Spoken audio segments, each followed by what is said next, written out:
You've grown into more of a force for good than I ever imagined possible, Annette. Perhaps you've forgotten, but I finally remembered. I long to tell you my name, but my hands are stained with the blood of the innocent and unfortunate.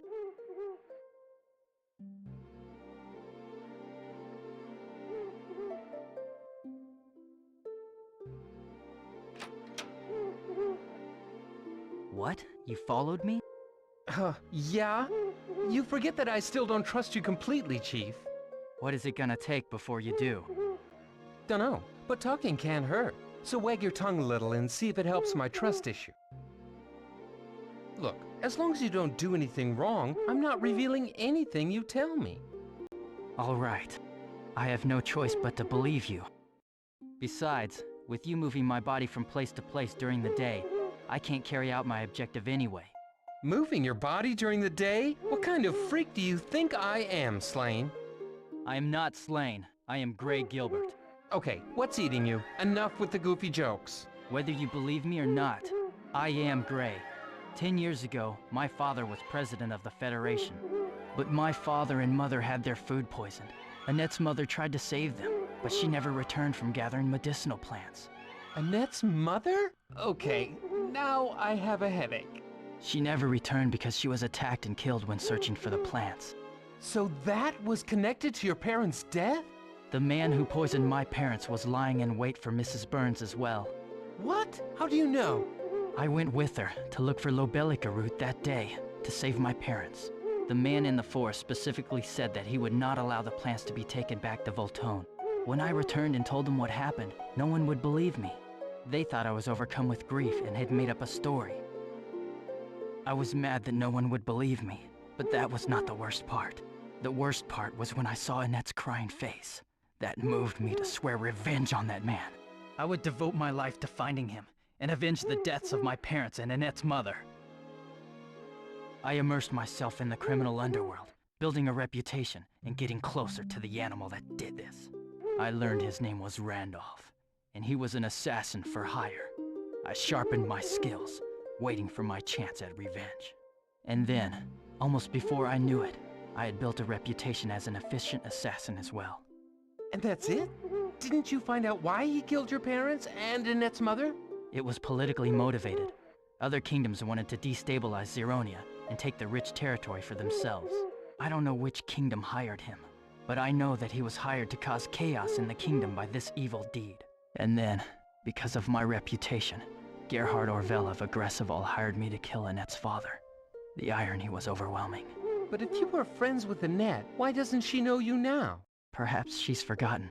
Let's not think that. There must be another reason.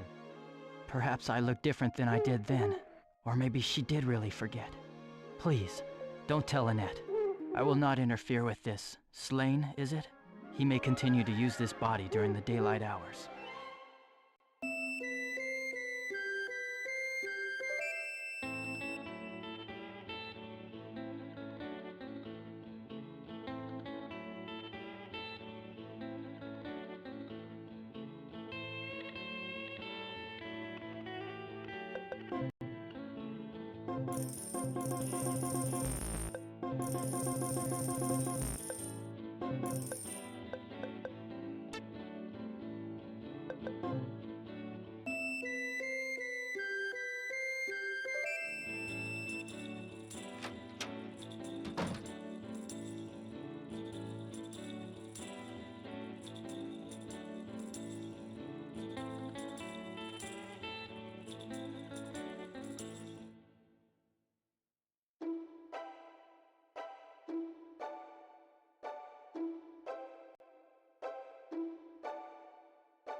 I concluded my business at the castle.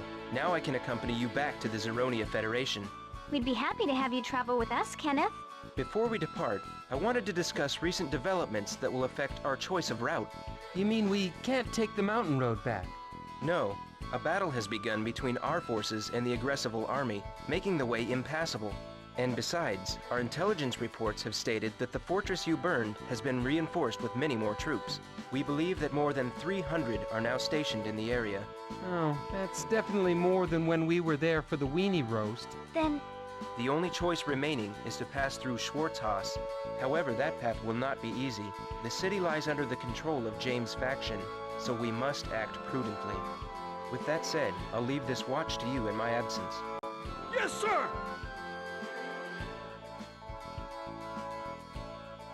We should leave now. Any time lost will make our path that much more difficult.